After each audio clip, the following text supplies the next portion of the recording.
들어가기 전 짤막하게 사도행전 9장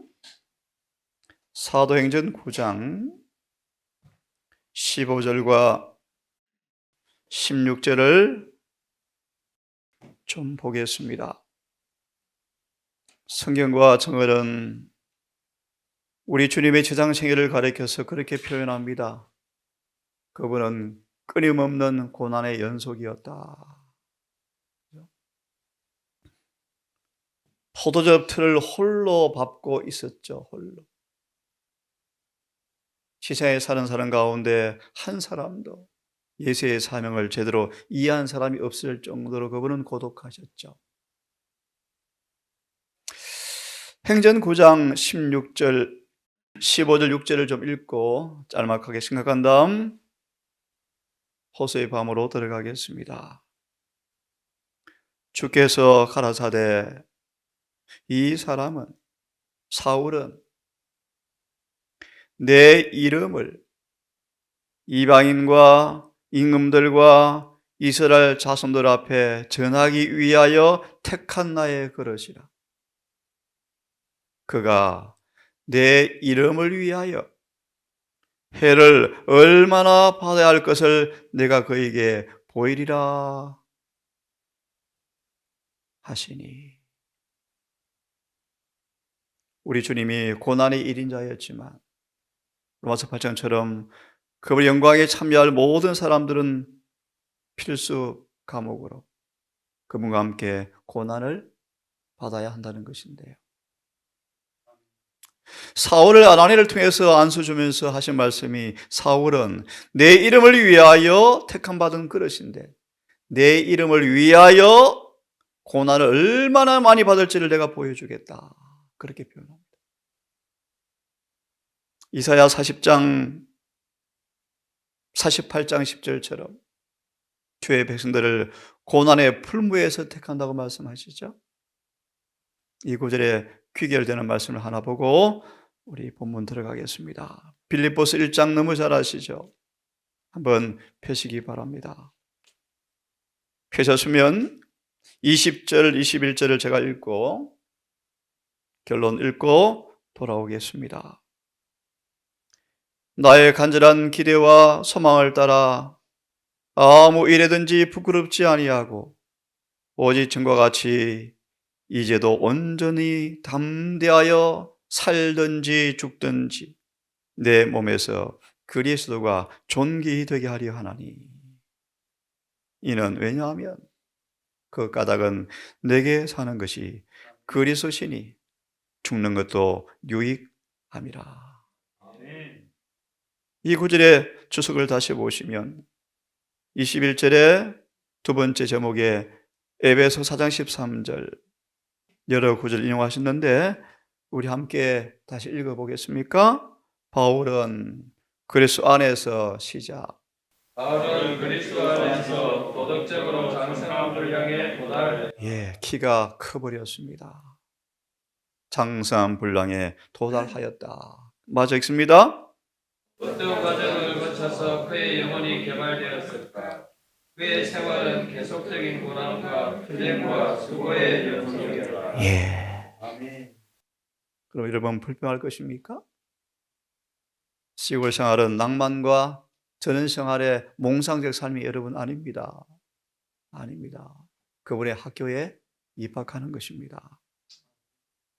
주님이 모세를 그의 자부심을 깊은 곳을 다 잘라내시고 자신의 손에 있는 기계로 삼기 위해서, 쉽게 말하면 그분의 종으로 삼기 위해서 그를 미디안 광야 사립학교로 전학을 시켜서 그의 전공 과목은 양똥 치는 것이었죠. 그것도 40년 동안요. 성경은 말합니다. 한 사람도 고난을 통하지 않고서는 변화될 자가 아무도 없답니다. 이곳의 삶이 여러분 어떤지 모르겠습니다. 끊임없이 시험들은 올 것입니다. 한 형제의 고백처럼 가장 가까운 데서 가장 아프게 올 수도 있습니다. 그죠? 엘런 화이트 선지자였지만 큰아들이 얼마나 마음을 아프게 합니까? 동안 아프게 합니까? 그죠? 마침 그가 죽을 때 아름답게 죽었지만 시련의 연속이었죠. 바울은 도덕적으로 장성한 분량에 도달하였다. 어떤 과정을 통해서 그렇게 되었는가? 계속되는 고난과 투쟁과 수고의 연속이었다. 오늘 교훈을 좀 보겠습니다.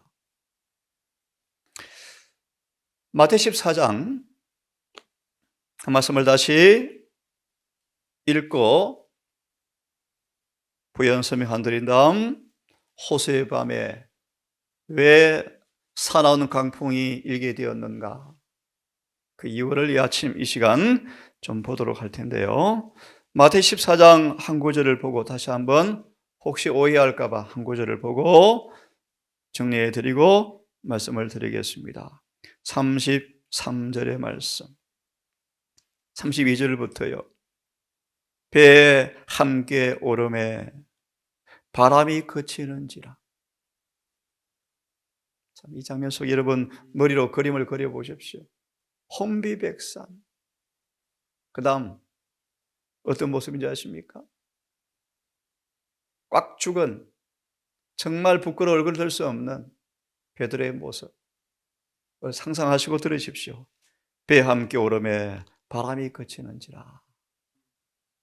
정말 놀라운 광경인데요. 배에 있는 사람들이 예수께 절하며 가로되 진실로 하나님의 아들이로소이다 하더라. 이 고백이요. 잠시 말씀을 조금 생각해 보겠습니다. 교회정은 8권 202페이지 잘 들어보세요. 하나님의 아들께서 이 지상에 계시는 동안에 인자이셨다. 무슨 말입니까? 하나님의 아들께서 이 땅에 계실 때 뭐였다? 다시 말하면 하나님이셨지만, 하나님 자체이셨지만 이 땅에 계실 때는 뭐였다? 인간이셨다. 다시요. 그분은 하나님이셨습니다. 그걸 성경에서는 뭐로 표현한다고요? 하나님의 아들, 신성을 표현하는 단어가 하나님의 아들입니다. 근데 하나님의 아들께서 이 지상에 계실 때는 인자이셨다? 그러나 그분의 신성이 번쩍인 때가 들어 있었다? 무슨 뜻입니까? 인자이셨지만 때때로 뭐였다? 신성을 나타내셨다. 인성 안에 있는 신성이 아니고 인성 말고 인성으로 감춰져 있지만 인성과 연합되어지 아니하는 그분 자신은 무엇이? 신성이.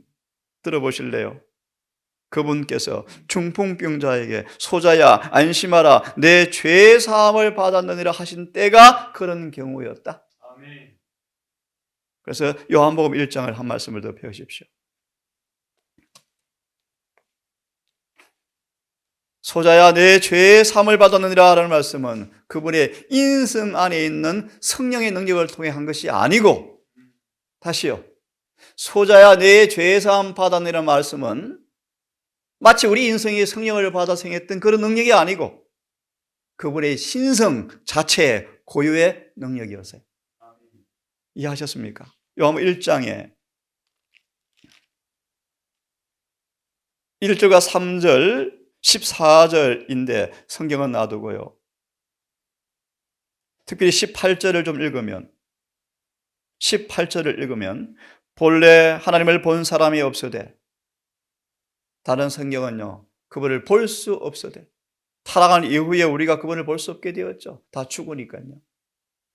아버지 품속에 있던 독생하신 하나님의 아들, 하나님이, 독생하신 하나님이, 이 말이 하나님의 아들이라는 단어입니다. 아들이라는 단어가 독생하다라는 단어입니다. 헬라어로 유일무이한 분 뜻입니다. 엄마가 있어서 자식을 낳았다라는 아들 단어가 아니고요, 하나님을 보여주는 유일무이한 동등하신 분 뜻이 독생하신 아들이라는 뜻입니다. 이 구절의 주석을 한 구절을 보고 우리 돌아가겠습니다. 쭉 넘기시면 마태 27장 54절, 디모데전서 3장 16절 인용한 증언을 보시면 펴셨습니까? 마태복음 27장 54절, 디모데전서 3장 16절 가로 안에 인용된 주석을 보시면 펴셨죠? 그리스도의 신성이 영광이 잠시 동안 그가 입으신 인성으로 가리워졌지만 그가 사람이 되셨을 때에도 하나님이시기를 그친 것이 아니었다. 인성은 신성을 대신한 것도 아니었고 신성도 인성을 대신하지 않았다. 이것이 신비인데 그 다음 문단을 보려고 합니다. 넘어가서 그 다음 문단. 예수께서 육체 가운데 있을 동안에도 하나님의 아들로 자신을 나타내실 때가 있었다. 신성이 하나님의 아들이 인자를 통하여 번쩍였는데 조롱하는 제사장과 율법사들은 그것이 뭐죠? 신성을 보았다. 성령을 받아서 나온 신성이 아니고 그분 자신은 뭘 보았다? 신성을 보았다. 그분의 신성을 알아본 사람이 있는가? 그 다음 문단. 내재하시는 그리스도의 영광이 비춰나갈 때 그것이 너무나 강렬한 것이어서 순결하시고 완전하신 인성은 그것을 도무지 감출 수가 없었다. 다시 말하면 무엇을 드러내셨습니까? 신성을. 누가 5장의 말씀처럼 우편에 그물을 던지라. 베드로는 인간으로 계시지만 여전히 삼림의 주인 되시고 만물을 다스리시는 창조주임을 그가 알아보았다. 예수님은 이 땅에 계시는 동안도 하나님이셨습니다. 마무리합니다. 소망 1장의 말씀, 저를 따라하세요. 그분은 하나님의 아들로서 순종할 능력을 주시고 사람의 아들로서 우리에게 모본이 되셨다. 되셨습니까? 예. 요한복음 1장 12절에 기가 막힌 추석의 말씀. 영접하는 자, 곧 그를 믿는 자들에게 하나님의 자녀가 되는 누가 주셔요? 예수님이. 무슨 것이세요? 자신처럼 사는 능력. 또 그 희망을 뭐로 주십니까? 모본으로. 맞습니까? 예수님은 신성을 사용하셨습니다. 하지만 그 자신을 위해서는 한 번도 쓰지 않으셨습니다. 이해되셨죠? 이걸 오해하지 않게 되기를 바랍니다. 자, 그러면 오늘은 또 한 부분을 같이 공부하겠습니다. 380페이지 시대의 소망. 너희가 먹을 것을 주어라. 참으로 놀라운 한날을 보내고 봄날 저녁 황혼이 들이오는 나절이었는데요. 얼마나 놀라운 광경이었습니까? 380페이지 이제 예수님은 그들을 채촉하시고 호통쳐시면서 준엄한 하나님의 능력을 통하여 다 해산하시고 11 제자마저 도무지 한가할 수 없는 그분의 명령 앞에 불만을 품은 채 배를 타고 바다를 건너가시는데요. 예수님은 홀로 산에 가셔서 밤새도록 기도하시죠. 읽었습니다. 그분은 고뇌와 눈물로 11 제자의 생애를 쭉 내다보시면서 눈물로서 밤새도록 기도하십니다. 그 다음 말씀 보려고 합니다. 제자들은 예수의 명령에 따라 즉시 출범하지 않았다. 얼마 동안 기다렸다. 라고 말씀하시면서요. 불평, 두 번째 문단, 불신, 명예가 마음을 점령하였고 눈을 멀게 하였다. 좀 더 강건해서 왕으로 삼을 걸. 우리가 좀 더 고집이 약했나? 아니, 예수님이 정말 의심을 당하고 사기꾼이라 공격을 받는데 그 다음 문단 마지막 줄에 정말 예수님이 사기꾼이 아닐까? 라고 의심까지 들었다. 여러분 참 깊이 이해해 보세요. 사단의 암시의 문을 좀 열면 조금 전에 보았던 그들의 확신과 공헌이 구름처럼 사라져버려요.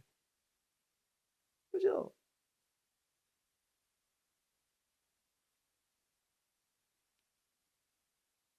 지하들은 그날 행한 행적을 다 잃어버리고 실망이 그들을 사로잡아 버렸고 분별력은 사라져버리고 그들의 심령에 너무 괴로워서 배를 타고 가는데 그 다음 문단에 마지막 줄 그런 말씀이 나옵니다. 이 교훈을 배우려고 합니다.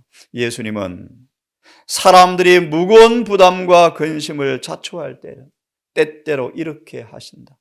어떻게 하셔요? 또 다른 시련을 허락하셔요. 예수님을 아셔야 돼요, 여러분. 그분이 어떤 분이신지, 왜 사도 바울을 그렇게 심한 고난을 끊임없이 받게 하셨는가? 예레미야 29장 11절입니다. 예레미야 29장 11절. 내가 너희를 향한 나의 생각은 뭐가 아니고 뭐다? 예, 재앙이 아니고 평안이다 라는 것입니다. 우리 영혼의 구원 때문입니다.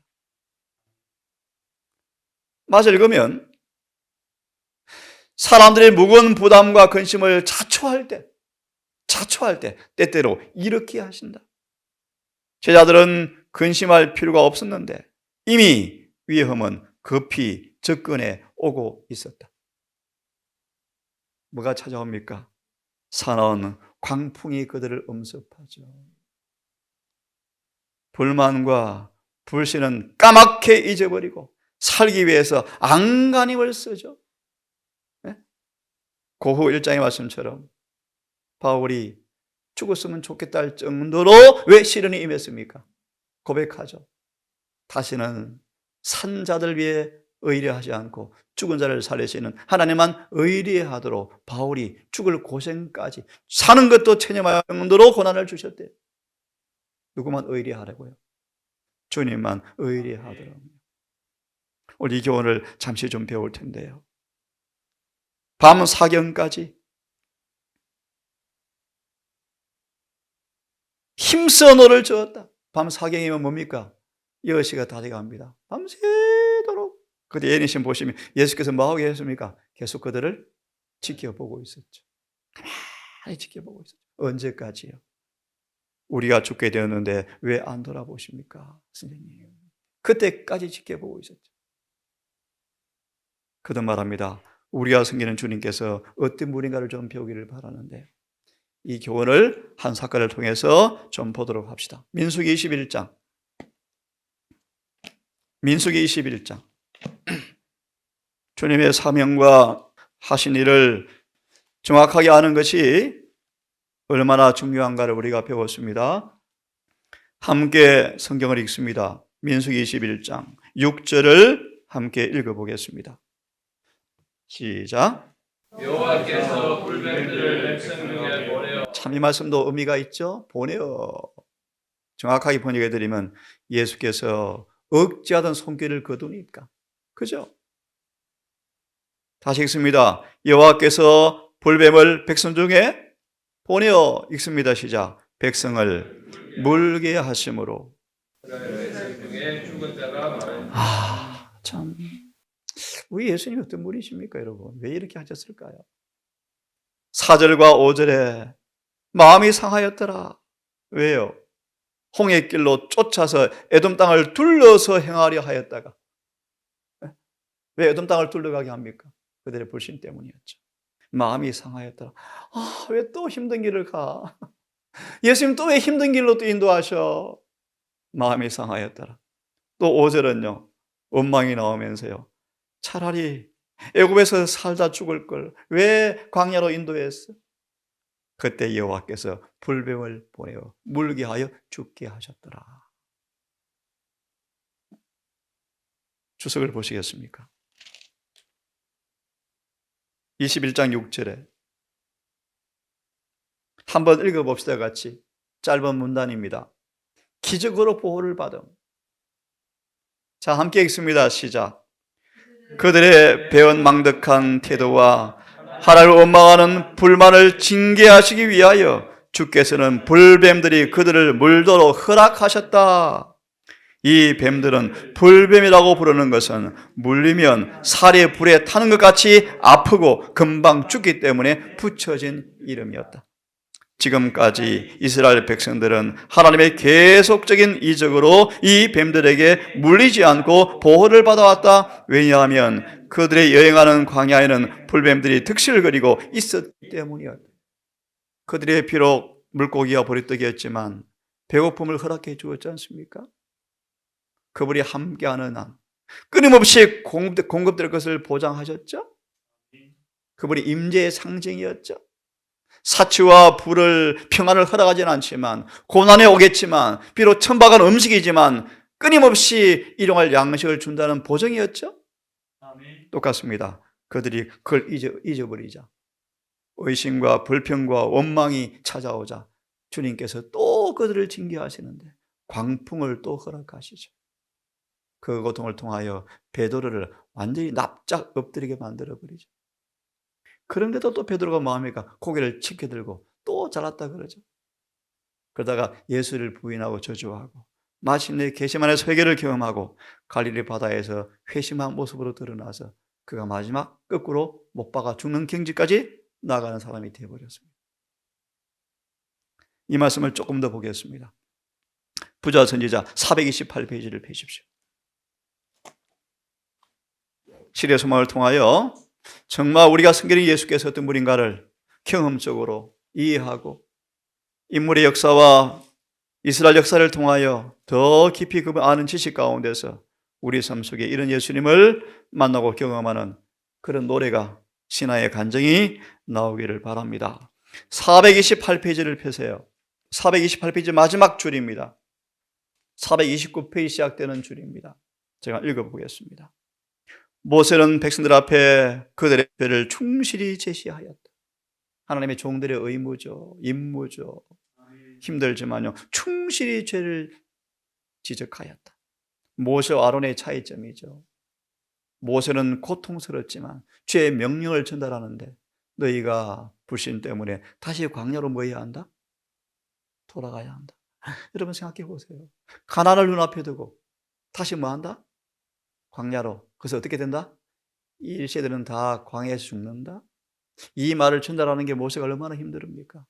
하지만 또 전달했죠. 이 종들의 의무입니다. 그죠? 그래서 갈라디아 1장을 말씀 보시면 바울이 그렇게 이야기합니까? 나는 사람을 뭐하지 아니한다? 기쁘게 하지 않는 족이다. 그게 어려운 부분 중에 하나지만 읽어보겠습니다. 광대하고 위험한 광야, 불뱀과 정갈이 있고 물이 없는 간조한 땅에서 그들을 보호한 것은 하나님의 능력이었는데 그들이 여행하는 동안에 하루도 하나님의 은혜로 이적으로 보호를 받지 않은 날이 없었다. 버릇되게 이적이 바로 이런 교훈이었습니다. 그분은 끊임없이 우리를 뭐 해주실 것을 임자하면 배고프지는 않을 거야. 도와줄 거야. 그런 뜻입니다. 하나님께서 인도하신 모든 길에서 때때로 목이 마릅니다. 때때로 마르죠. 마르면 뭐가 옵니까? 물이 오죠. 갈증을 풀어주는 물을 발견하였다. 하늘에 내린 떡은 배고플 때 그들의 허기를 채워주었고, 허기를 채워주었고, 진수성찬이 아니었습니다, 여러분. 허기를 채워주었고, 낮에는 구름 기둥이 그늘과 밤에는 불기둥 아래서 평화와 안전을 얻었다. 출애굽 과정을 눈으로 한번 그려보십시오, 여러분. 홍해부터 시작해서 시내산 광야까지, 미디안까지, 또 요단강 앞에까지. 그들이 암석에 험준한 산길을 오를 때, 광야에 울퉁불퉁한 길을 헤치고 나갈 때, 이런 길입니다, 여러분. 천사들은 그들 위에 봉사하였다. 계시록 5장 11절 뭐 합니까? 그들이 불뱀을 막죠. 정갈이 안 물리게 막죠. 안 다치게 막죠. 흠줄한 산길, 울퉁불퉁한 길을 헤치고, 여러분 이것이 가난 가는 길입니다, 여러분. 우리 이 길을 걸어가셔야 돼요. 이 길을 걸어가셔야 돼요. 그들이 고난을 당했음에도 불구하고, 그렇죠, 시련이 오죠, 힘은 들죠. 하지만 온 대열 중에 약한 자가 한 명도 없었다. 자, 계속 봅니다. 그들이 오랜 여행 중에도 하나님의 은혜죠. 그들의 발이 부르트지 않았고 옷이 헤어지지도 않았다. 참 기가 막히죠. 근데 여기 보십시오. 하나님의 은혜입니다. 발이 부르트지도 않았고 옷도 헤어지지 않았다. 근데 이스라엘 40년간 발도 부르지 않고 옷도 상하지도 않고 하나님께서 그들의 앞길에 삼림과 사막에는 맹수와 독사리를 제거하셨다. 그들이 모든 사랑의 증거에도 불구하고 백성들이 계속 불평한다면 여호와께서는 그들이 당신의 은혜스러운 보호를 감사하고 회개하고 겸손히 당신께로 돌아올 때까지 당신의 보호를 거두실 것이었다. 이런 분이십니다, 예수님. 우리를 여행 신나게 하는 것이 목적이 아니고요. 결국 뭐 하게 하는 것입니까? 구원받게 하는 게 당신의 목적이죠. 429페이지 밑에 말씀을 좀 봅니다. 바로 읽은 말씀에 이스라엘 백성들은 하나님의 능력으로 보호함을 받아왔기 때문에, 끊임없이 받아왔기 때문에 그들을 둘러싼 무수한 위험을 깨닫지 못하였다. 그렇죠. 우리가 매일매일 은혜 없이는 살 수가 없습니다. 그죠? 이사야 에베소 4장처럼 매일 필요한 은혜가 있는데 그냥 하루 지나니까 오늘도 뭐 잘 살았나? 그들은 망언과 불신에 빠진 나머지 죽게 되었다고 생각했으며 여호와께서 이제 그들에게 죽음이 오도록 허락하셨다. 우리가 사랑이라고 외치는 예수님이 이렇게 하셨대요. 그래서 많은 사람이 죽었습니까? 죽었어요. 구원이 있나요? 없어요. 없어요. 광야에 불뱀이란 물리는 독사가 있는데 이 독사에는 물리면 극렬한 염증을 일으켜 뜨겁죠. 그죠? 신속하게 죽기 때문에 이런 불뱀의 이름이 붙여졌다. 하나님의 보호하시는 손길이 이스라엘을 떠났을 때 수많은 백성들이 이 독사에게 물렸다.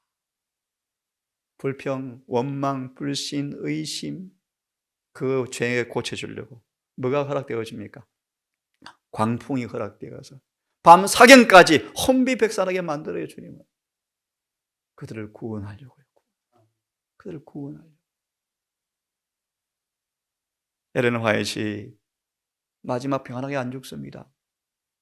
문턱에 넘어져서 고관절이 부러져요. 통증이 임해요. 꼼짝마도 침대에 누워서 있는 채 며칠 만에 죽었습니다. 하나님의 섭리를 보세요, 여러분. 그분이 어떤 분이신지를 보세요. 저는 모세의 죽음과 침례관의 죽음을 보면 자꾸 눈물이 나요. 아, 예수님이 이런 분이셨구나. 이런 분이시구나. 우리가 뭐 어떤 환상이 예수님 사랑이래. 그런 사랑도 물론 사랑이지만 정말 본질의 사랑. 지식에 넘치는 사랑. 뭡니까? 우리를 변화시키는 사랑이에요. 에베소 1장 3절의 말씀이요. 창세전에 그래서 사랑 안에서 우리를 변화시키기 위해서 우리를 택하신 그 사랑을 알고 경험하기를 간절히 바랍니다. 두 말씀만 보고 마치겠습니다. 대쟁투를 빨리 펴겠습니까? 참 눈물겨운 또 말씀인데요. 290페이지. 청교도의 해외 도피입니다. 종교 자유를 위해서 하나님을 올바로 섬기기 위해서 그들은 해외로 도피해 갑니다. 그죠? 도피해 가는 모습을 상상하시면서 들으십시오. 도피해 갈 때 그들은 집과 재산과 생활수단 등을 모두 버렸다. 앞으로 우리 이런 경험이 올 거예요. 이런 경험이 올 거예요. 언어와 관습이 다른, 전혀 다른 낯선 나라에서 나그네가 되었다. 그들은 생계를 위해서 새롭고 생소한 직업에 종사할 수밖에 없었다. 지금까지 밭을 가는 농부로 지내왔던 중년 남자들은 이제는 기계 공법을 새로 배우지 않으면 안 되었다. 그러나 그들은 그런 일을 달게 받아들이고 불평이나 깨어름으로 시간을 허비하지 않았다. 극도의 빈궁에 빠진 때도 종종 있었지만 그들은 그들에게 허락된 축복을 감사하고 끊임없는 영적 교제에서 기쁨을 발견하였다. 그들은 자기들의 순례자들임을 알고 있었기 때문에 그러한 일들을 쾌념치 않고 그들이 가장 사랑하고 사모하는 나라로 눈을 돌림으로 마음을 편안하게 가졌다. 멸망과 망명과 고난 중에도 그들의 믿음과 사랑은 더 강해졌다. 그들은 주님의 언약을 굳게 믿었기 때문에 필요를 따라 주님께서 항상 그들에게 응답해 주셨다. 주님의 천사들은 그들의 곁에서 그들을 격려하고 붙들어 주었다. 지금 이 장면은 여러분 계시록 12장에 땅이 여자를 도와 물을 삼키고 이 장면의 성취예요. 지금 이러면서 누가 탄생합니까? 마지막 저와 여러분이 탄생합니다. 제7일 안식일 예수 재림을 탄생시키는 한 땅을 준비해 놓지 않습니까? 한때도 때 반때를 끝나면서 신들에게 발견되어지면서 이들을 통하여 복음의 씨가 싹 트서 재림운동이 일으켜지고 누가 탄생? 우리가 탄생하거든요. 기가 막힌 주님의 섭리입니다. 그 다음 문학까지 읽고 끝내겠습니다. 그리고 하나님의 손이 멀리 바다 저편에서 그들이 근설을 날아 신교의 자유라는 귀중한 유업을 자손들에게 남겨줄 땅을 가르쳐 주시는 것처럼 생각되었을 때 그들은 조금도 주저하지 않고 하나님의 섭리의 길을 따라 전진하였다. 그 다음 같이 읽고 마칩시다. 시작. 그들이 시작. 이와 같은 시련을 당하도록 허락된 것은 하나님께서 당신의 백성으로 하여금 당신의 은혜로운 목적을 이루도록 하시고자 그들을 준비시키기 위함이다. 아멘. 교회가 그처럼 낮추어진 것은 후에 다시 높여지기 위함이었다. 하나님께서는 당신을 신뢰하는 사람들을 버리지 아니하신다는 증거를 세상에 보여주시고자 당신의 능력을 교회를 위하여 바야흐로 나타내실 것이었다. 그분께서는 사단의 분노와 악인들의 관계로 말미암아 생긴 여러 가지 사건을 눌러버림으로 당신의 영광을 드러내고 동시에 당신의 백성을 안전한 상소로 데려가시고자 하셨다. 박해와 망명은 자유에 이르는 길을 열어주고 있었다. 아멘. 아버지, 인간의 죄로 때때로 이해를 못하고 어려움을 자초하는 때가 종종 있지만 하나님의 인자하심과 선하심이 어찌 그리 큰지요. 시편 23편에 파란만장한 생애를 살았던 다윗의 간정 목자이시를 통하여 우리 주님 선한 목자임을 감사하며 다시 한번 찬양합니다. 호세의 밤을 통하여 사경까지 헤맸던 그들의 경험을 통하여 주님께서 꼭 주시고자 하는 교훈이 뭔가를 우리가 배웁니다. 이곳 시골 생활의 경험이 안락과 평안과 낭만과 전원 생활이 아님을 고백합니다. 부름가림을 마지막 아마겟돈 전쟁을 위해서 심성의 표 사건을 위해서 준비시키는 학교라는 사실을 시인합니다. 아버지, 이곳에서 우리 모든 공간을 잘 배우게 하셔서 불뱀에게 물려 죽게 되는 상태가 아니라 혹 물렸을지라도 주님을 보고 낫는 경험이 있기를 원합니다. 우리 모든 가족들 매일매일 은혜를 공급받고 매일매일 주님의 시련의 공간을 잘 배워서 더 잘하게 하셔서 바울처럼 키가 자라버리는 경험의 행복이 노래되게 해 주시옵소서. 한 주도 끝났습니다. 주님, 오늘도 예배일이 찾아왔습니다. 우리 모든 가족들 손과 발을 금하여 안식일을 예배케 하셔서 평안한 가운데, 행복한 가운데, 감사한 가운데 안식일을 맞이하여 안식일 내내 주님과 행복한 동행과 성대의 교제를 통하여 소성되는 힘을 얻게 도와주시옵소서. 예수님 이름으로 기도합니다.